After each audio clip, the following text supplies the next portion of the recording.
আপনার Telegram channel আপনি চিরতরে কিভাবে ডিলিট করবেন আজকের দেখাবো। চ্যানেলে নতুন হলে প্লিজ সাবস্ক্রাইব করবেন এবং বেল বাটন বাজাবেন।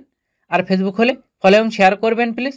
ফার্স্ট আপনি টেলিগ্রামে ক্লিক করবেন, তারপর এখানে আপনি থ্রি ডট মেনুতে ক্লিক করবেন, তারপর এখানে আপনি সেটিং অপশানে ক্লিক করবেন, তারপর এখানে আপনি সেটিং অ্যান্ড প্রাইভেসি অপশানে ক্লিক করবেন। একটু নিচের দিকে আসবেন, এখানে একটা অপশান পাবেন ডিলিট মাই অ্যাকাউন্ট, এখানে আপনি ক্লিক করবেন। এইখানে কিন্তু মাস দেওয়া আছে, এখানে আপনি যে মাসটা সিলেক্ট করে রাখবেন। যেমন ধরেন এখানে আমি 1 মাস সিলেক্ট করলাম। 1 মাসের ভিতরে যদি আপনি এই টেলিগ্রাম চ্যানেলে লগ ইন না করেন বা ওপেন না করেন, অটোমেটিকভাবে কিন্তু এই আপনার টেলিগ্রাম চ্যানেলটি 1 মাস পরে ডিলিট হয়ে যাবে। যেমন ওই সেটিংটা চালু করার পরে এই অ্যাপসটা আপনি ইনস্টল করে আবার আনইনস্টল করে নতুন কোনো আইডি আপনি লগ ইন করতে পারেন।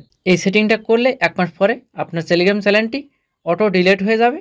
আর আপনি যদি এখন সাথে সাথে ডিলিট করতে চান, সেক্ষেত্রে আপনি কি করবেন, একটু ব্যাগে আসি।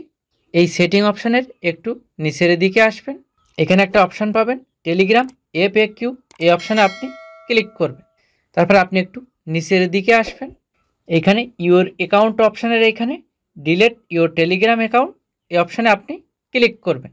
একটু নিচের দিকে আসবেন, এখানে একটা অপশান পাবেন ডিঅ্যাক্টিভেশন পেজ, এখানে আপনি ক্লিক করবেন। এইখানে আপনি আপনার দেশের কান্ট্রি কোড সহ আপনি যে নাম্বার দিয়ে টেলিগ্রাম খুলছিলেন সেই নাম্বারটি এখানে আপনি লিখবেন। লেখার পর এখানে নেক্সটে ক্লিক করবেন। আপনার ফোনে একটা কোড চলে যাবে, এই কোডটা কিন্তু এখানে পেস্ট করতে হবে। ফোনে আসা কোডটি কপি করে এখানে আপনি পেস্ট করবেন।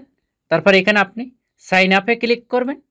সাইন আপে ক্লিক করার পরে সেম এই ইন্টারফেসটা শো হবে, এখানে আপনি ডিলিট মাই অ্যাকাউন্টে ক্লিক করবেন। তারপর সেম এই ইন্টারফেসটা পেয়ে যাবেন, এখানে আপনি ইয়েস ডিলিট মাই অ্যাকাউন্ট, এই অপশানে ক্লিক করবেন। তারপর আপনি সেম এই ইন্টারফেসটা পেয়ে যাবেন, এখানে লেখাটা দেখতে পাচ্ছেন সাকসেসফুল অ্যাকাউন্টটি ডিলিট।